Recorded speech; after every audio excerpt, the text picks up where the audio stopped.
Hey everybody, thanks so much for joining us today. I hope the content encourages you and helps you build your faith. Now enjoy the message. John 6, 1 through 13. Oh, got a little time. Worship gave me a little extra time. You know what that means, right? We're going over. We're going over, people. One amen. One is like, great. The others are like, I'm not missing kickoff. You better figure it out, pal. John 6, 1 through 13. Sometime after this, Jesus crossed to the far shore of the Sea of Galilee, that is, the Sea of Tiberias. And a great crowd of people followed him because they saw the signs he had performed by healing the sick. Then Jesus went up on a mountainside and sat down with his disciples. The Jewish Passover festival was near. When Jesus looked and saw a great crowd coming toward him, he said to Philip, "Where shall we buy bread for these people to eat?" He asked this only to test him, for he already had in mind what he was going to do. Verse 7. Philip answered him, "It would take more than a half a year's wages to buy enough bread for each one to have a bite." Another of his disciples, Andrew, Simon Peter's brother, spoke up. That word "spoke up" in the Greek is to say spoke on consensus. So he spoke for all the disciples. In other words, the disciples said, hey, it would take a half year's wages to feed all of these people, and we ain't got it. And so he said, go find something. They went out, and Andrew, Simon Peter's brother, comes and he says, hey, Jesus, we went out, and this is the best that we can do. He's speaking on behalf of all of them. Here's a boy with 5 small barley loaves and 2 small fish. But how far will they go among so many? Jesus said, had the people sit down. There was plenty of grass in that place, and they sat down. About 5,000 men were there, including women and children. Some estimate close to 10,000 people. Jesus then took the loaves, gave thanks, and distributed to those who were seated as much as they wanted. He did the same with the fish. When they had all had enough to eat, he said to his disciples, "Gather the pieces that are left over, let nothing be wasted." So they gathered them and filled 12 baskets with the pieces of 5 barley loaves left over by those who had eaten. I tell people this all the time, and I'm sure you've heard me say it as well. You are at a tremendous disadvantage if you see the results of something without knowing the journey it took to get there. You are at a tremendous disadvantage. In the world of social media, this is generally about all you get. You get the success, and you get the platform, and you get the influencer, but you don't get the journey that it took to get there. So we spend our lives wanting and desiring and wishing for the success that somebody has achieved while not knowing the journey that it takes to get there. And if you don't know the journey that it takes to get there, you can't really answer yourself the question if you could actually handle what they have. So I was speaking to another pastor, and I were talking to a group of undergraduate Bible college students who want to be pastors of churches. And so as we were talking, I asked the question. I said to one of them, hey, what do you want? Like, what is it that you want in ministry? And he said back to me, and I think he was just being nice, he said, I want what you have. I want to be pastoring a church. I want to be pastoring a church on a college campus. There's something that makes college campus added to that really, really cool for some people. But said, I want to pastor a church on a college campus like you. And I said, okay, well then the question is, are you willing to pick up trash? And he said, what? What are you talking about? Is this a job interview or is this an opportunity or what? And I said, would you be willing to pick up trash? And I told him a story. You know, my first job in ministry was a middle school ministry intern. You know what that's Greek for? Do whatever we tell you. Clean the bathrooms, fix the sound, run the cables, figure out the chairs, whatever. I didn't know that at the time, right? So my first day on the job, I'm middle school ministry intern. I got all dressed up and cleaned up. I wanted to wear my best that I had. I showed up, had my Bible in my hand. I thought we were just going to, show up and read the Bible together and talk about Jesus together and pray for people and feed the hungry and prepare sermons and do all this great stuff. And so I got there and I walked through the doors. No sooner did I walk through the doors, my first day was July 5th. July 4th, the church had this massive July 4th party on the hill. There was fireworks, there was cooking and food and tailgating and a mini festival and all of this just stuff. Thousands of cars had come to this party, this 4th of July party. And so I walk in and said, hey, who's the middle school intern? It's me. I'm the middle school intern. They said, great. We need you to go clean the hill. I said, what? Come at me again? Isn't there Bible study and devotions first? And he said, no, we need you to go clean the hill. And he handed me a shovel handle with a nail at the bottom of it and a roll of 30-gallon trash bags. And he said, have fun. Welcome to ministry. I remember walking out there. I had never seen so much trash in my life. I want to punch a piece of trash, put it in the trash, punch a piece of trash. And you know how trash, when you're collecting that kind of trash, there's pop and there's candy and there's nacho cheese and there's all this junk and there's a hole in the bottom of the trash bag and it's leaking out and it's leaking all over me. My legs were sticky. My shoes were nasty. I had trash all over me. I drove a little S10 pickup at the time and I was putting those bags of trash in there. I piled it higher than my cab. I had bags of trash everywhere. I couldn't figure out where to put it. We didn't have a dumpster, so I was driving around town covered in trash with a tailgate full of trash, finding little dumpsters to throw trash in so I could get rid of it. That was my first day on the job, first job in ministry, and I am convinced today, I am 100% convinced that I would not be here if I wasn't willing to pick up trash there. I'm convinced I would not be right here if I wasn't willing to do what I didn't want to do or didn't feel like doing then. You are at a tremendous disadvantage if you see the results of something and you want the results without knowing the journey that it took to get there. When I think of John chapter 6, feeding of the 5,000, the miracle that we just read, I think of that story. When you don't know what happened to lead up to the feeding of the 5,000, you're only getting the results without the story. You're getting the results without the journey. The message is not in the feeding of the 5,000. The message is in what occurred getting to that point. And you recognize this, right? The miracle was as much a rebuke as it was a blessing. The feeding of the 5,000, the miracle of multiplying the food, it was as much blessing the people that were there to eat as it was rebuking the disciples for their disbelief. It was as much blessing as it was miracle. So here's what I want to do. I want to talk about the feeding of the 5,000, and I never want to talk about the 5,000, the feeding of it. I don't want to talk about the miracle at all. I don't want to talk about the multiplication of the food. I want to talk about the journey that led to it, because we have to wrap our minds around what was the journey to get to feeding of 5,000, not that, wow, he took 5 loaves, 2 fish, and fed 5,000 people. So here we go. The first thing we have to understand, in understanding what led to this miracle, it's 3 points with a bonus at the end, so we'll call it 4. Number 1 is this: they forgot the past. What caused this to happen? What spurred this about? The first thing is this: they completely forgot the past. John chapter 6, 1 through 7. I'll read it to you again. Listen to this. So sometime after this, Jesus crossed to the far shore of the Sea of Galilee, that is the Sea of Tiberias. Here you go, verse 2.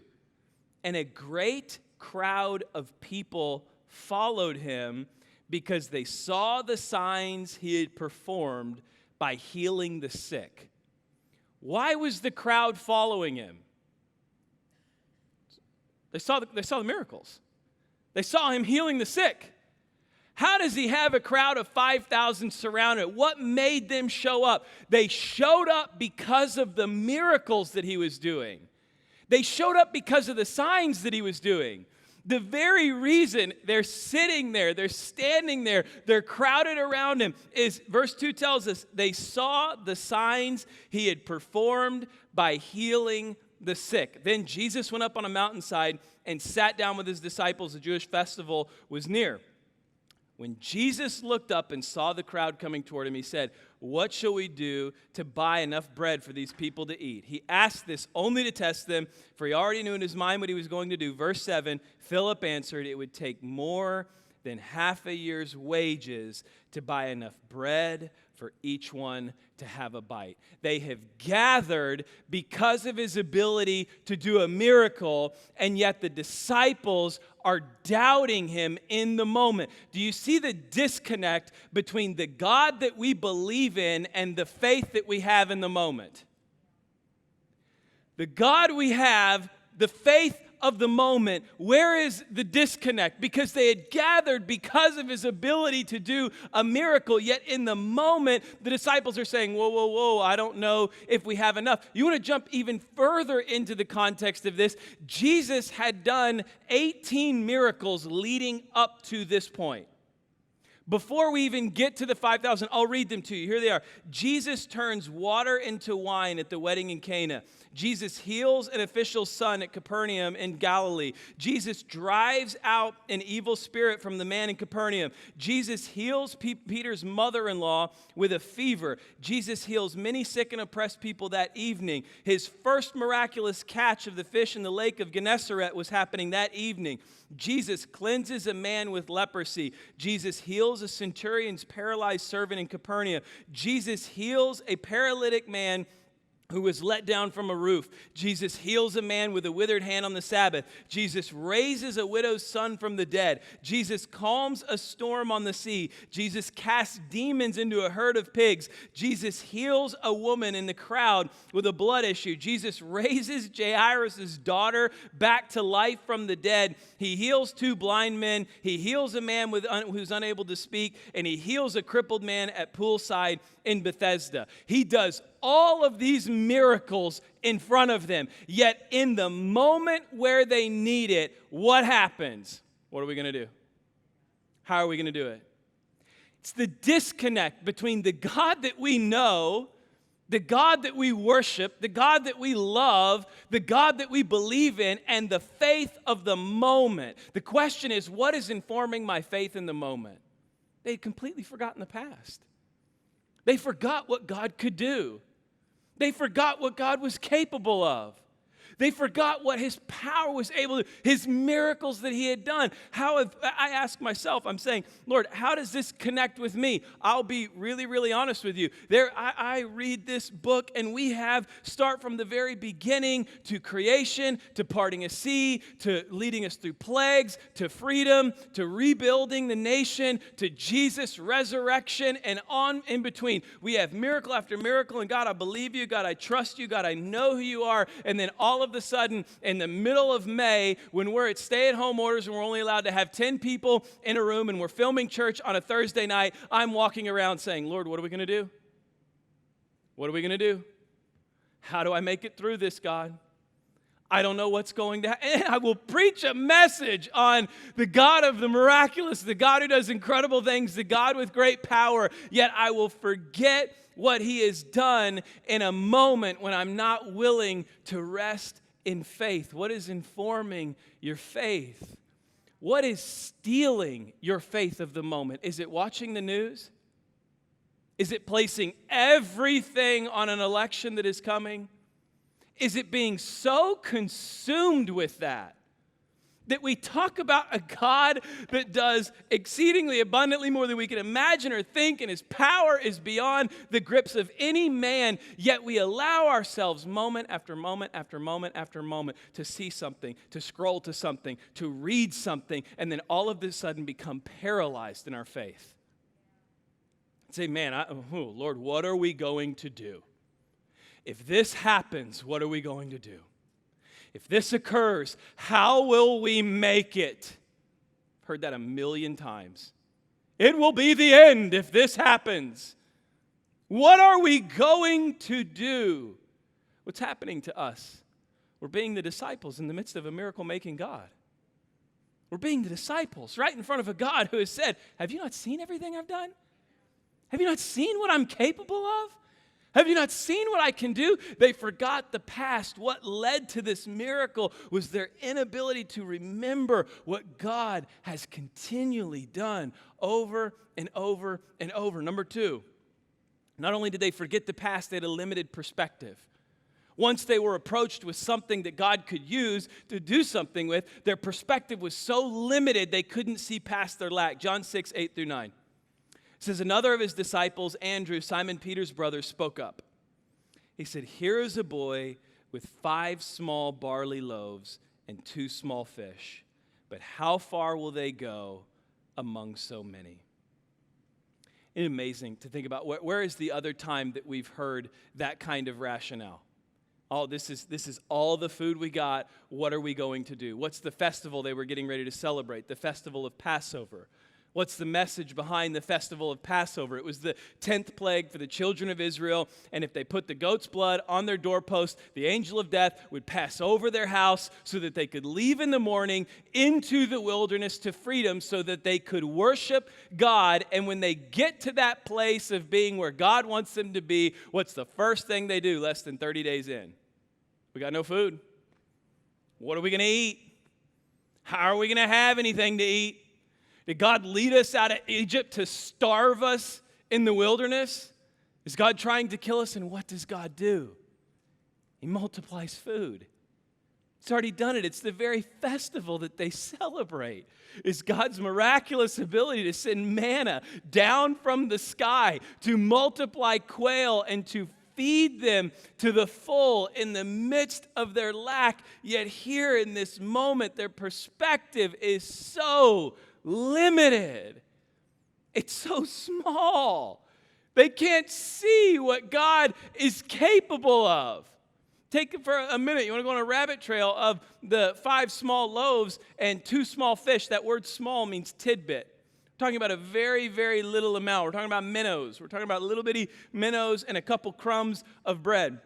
Barley loaves were just the disgusting bread. It was the throwaway bread. They fed it to their livestock and animals. When it was time to feed the animals, they took the barley loaves, and they said, hey, grab a couple of those barley loaves. The dogs are hungry. Grab a couple of those barley loaves. The cows are hungry. And isn't it amazing to think that God takes the ingredients that they would reject, and he makes a miraculous meal out of it? God is able to take the ingredients that the world rejects and make something incredible out. That's hope for you today. Oh, come on, 11 o'clock. I mean, if there's no more hope that we can walk away with, it's the realization that God can take the rejected, nasty, useless ingredients that the world would label and turn them into a miraculous meal. If anything is a testimony of that, it's me. I am the worst ingredients to be a pastor. I grew up without a father figure, did nothing but cause trouble, always in trouble, always rebelling. Anytime there was an authority above me, I was fighting against it. I wasn't willing to hear it. I remember a teacher one time described me to my mom. He said, it's like Luke is backed into a corner fighting against everything that we say. I was angry. I was always in trouble. I wanted nothing. And I am telling you, Jesus rescued me, pulled me out of rebellion, pulled me out of anger, pulled me out of trouble, welcomed me into his family, adopted me as one of his sons. And I mean, I was the worst ingredients to be a pastor. Yet he can take the worst ingredients and turn them into a meal for many and feed many with it. So let me ask you, what does God want to do in you? What is the ingredients that he wants to mix together, and what does he want to do in you? Why are you limiting yourself to what you have and not understanding he is the God of more than enough? He's the God who's able to provide for you. He's the God who's able to take your testimony that you are embarrassed of, that you don't want to talk about, that you think disqualifies you, and use it as a message to feed many. His desire is for you to quit being so limited in your perspective. If he's there, we're good. Okay, so now what we do is we take a turn here, okay? We got those 2 first pieces out of the way. Now we see 2 different crowds. This is what I was saying. This is as much a blessing and a miracle as it is a rebuke. I want you to see these 2 because I think it's important for us to catch this at the end, all right? Here is the first crowd that received from the miracle. Are you ready? It's John 6, 10 through 11. It says, Jesus said to them, have the people sit down. Sit down, I'm preparing a meal. It's time for you to eat. There was plenty of grass in that place, and they sat down. About 5,000 men were there. Verse 11. Jesus then took the loaves, gave thanks, and distributed to those who were seated as much as they wanted. He did the same with the fish. Did you see what happened there? Did you see what they did? I'll tell you a story. I think it illustrates it well. I was, when the pandemic first hit and we first got stay-at-home orders, I heard everyone's buying up toilet paper, paper towels, and water. So I was like, man, I got to go get some toilet paper, paper towels, and water. I ain't about no leaves or anything like that. So we rushed out. I took off to Sam's Club. And so I got to Sam's. And when I got to Sam's Club, there were cars packing the entire parking. Let's say it was 5,000 cars. There were 5,000 cars filling the entire parking lot. There's nowhere to park. I wound up parking in a grass median, and then I went looking for a basket. There were no baskets. All of the baskets were completely gone. There was nothing. And as I was walking into the store, and I mean, there was just a line out the door of people, right? As I was walking out, there was this country boy, and I could tell he was mad. His boots were clicking. He was walking so hard on the pavement, click, click, click. He was all upset. And he looked at me, and he and I caught eyes. And when we caught eyes, I was kind of like, what's that? And he said, don't even waste your time, brother. He said, that place is a mess. They ain't got no water. They ain't got no toilet paper. And they ain't got no paper towels. You know what I did? I turned around and left. I'm not messing with that. The line out the door. There's people everywhere. There's no baskets. It's already gone. Last thing I'm going to do is stand in line and waste half my day to get in there and get nothing, right? Think about what this crowd did. Because this crowd shows up because they're starving. They're hungry. They're desperate for food, and they gather around the man who they have heard is performing miracles, is doing great wonders that could be the Messiah. And as they're gathering around, the people that are working the crowd, the disciples, the followers, they're the ones forming the lines. They're the ones saying, hey, come over here. They're walking around the crowd, and they're saying, is there anything around here? Man, I don't know how we're going to feed these people. We don't need half year's wages to feed all of these people. I guess we got one boy here, 5 loaves and 2 fish. And he walks up to Jesus, and everybody's watching, and the crowd is there. And he says, hey, Jesus, we've searched and we've tried. The best we can do is 5 loaves and 2 fish. Let me ask you something. Are you sitting down at that table? What did they do? They sat. They sat down.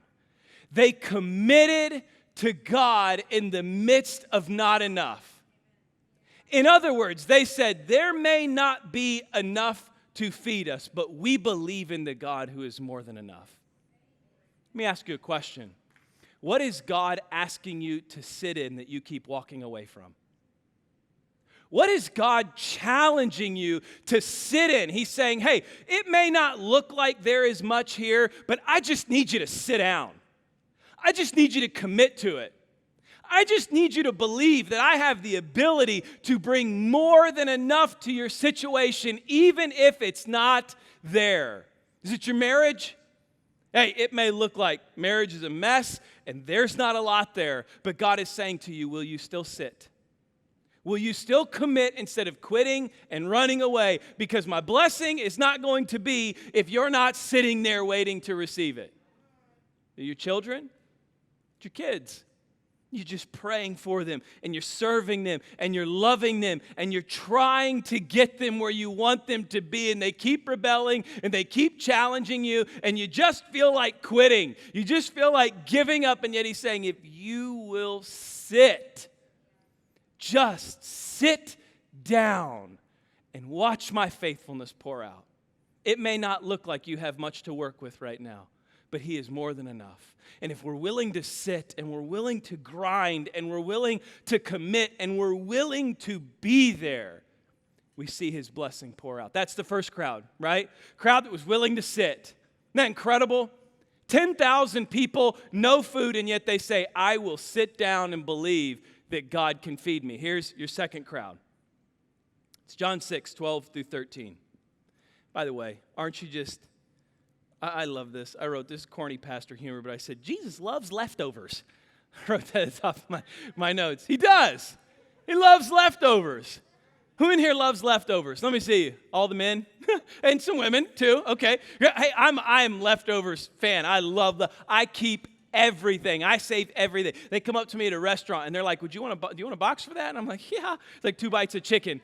I'm like, I will add that to something the next day, right? I will piece together a lunch of like 3 boxes of leftovers. Got a little steak, got a little chicken, got a little salad, got a meatball from here, and hey, there you go. It's like I am a man of leftovers. I'm trying to teach my kids this. I got a friend who we were talking about parenting and talking about kids and not eating what they're given. You know, I won't tell you who it is, but he's working the middle camera right now. If you know Jeremy, then you know who it is. But if you don't, I won't tell you who it was. But he was telling me a story about one of his kids wanted spaghetti, so he made spaghetti, right? And he put the plate of spaghetti down. They wouldn't eat the spaghetti. And he said, I'm going to tell you something. You are going to eat that plate of spaghetti before you eat anything else. I don't want spaghetti. Then you go to bed hungry. Fine. Kid goes to bed, puts spaghetti in the fridge. Next morning, kid's like, I'm so hungry. What's for breakfast? Plate of spaghetti. Microwaves the plate of spaghetti, sets the plate of spaghetti down. Have your breakfast, because you're going to eat that plate of spaghetti before you get anything else. Why? There's a message in those leftovers. There's something there that's not to be wasted. We're not going to throw it away. My son, if I'm lying, I'm dying. Is this not true? You know what I'm going to tell him, right? The other morning, I said, what do you want for breakfast? I'm willing to make you whatever you want for breakfast. What does he say? Mayo sandwich. I said, what? And then he said, meat sandwich. I want a meat sandwich, Daddy. I'm like, what? I looked at Anna. She's like, making the sandwich. So I put mayo on bread, piece of cheese, and some turkey, closed the bread, cut it in half. I'm like, here you go, 7 a.m., there's your meat sandwich. You know what he did? I don't want a meat sandwich for breakfast. You know what I did?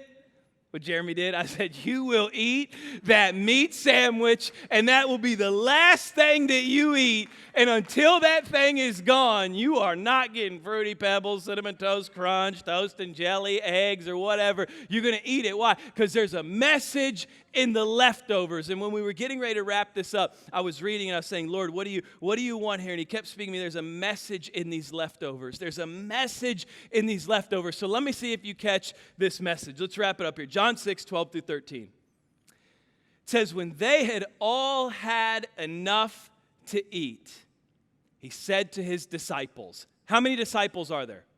12. 12 disciples, right? Hold on to that. He said to his disciples, gather the pieces that are left over. Let nothing be wasted. Jesus loves those leftovers. Verse 13. You can preach that to your kids tonight at dinner when they're not eating. The Lord said, let nothing be wasted.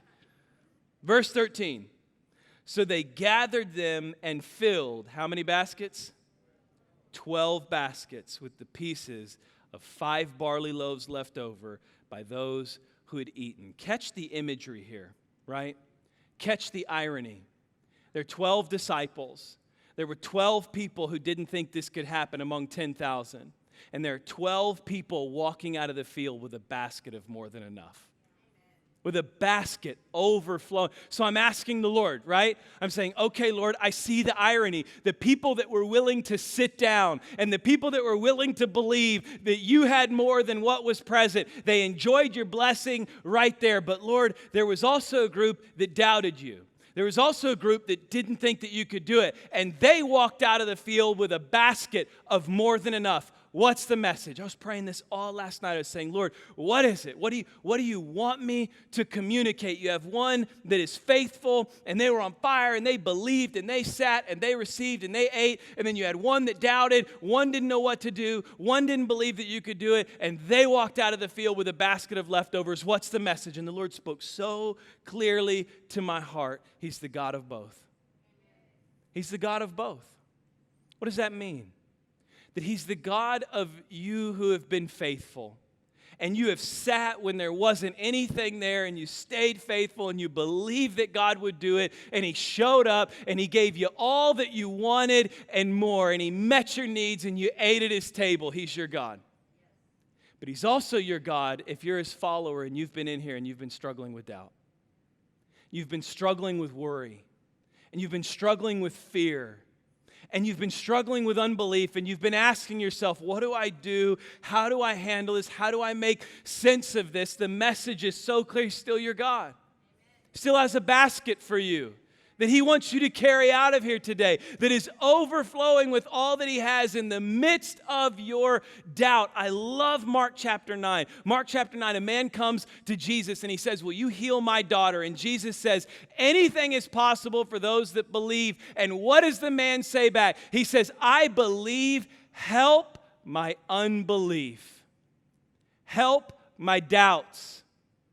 Help my fear.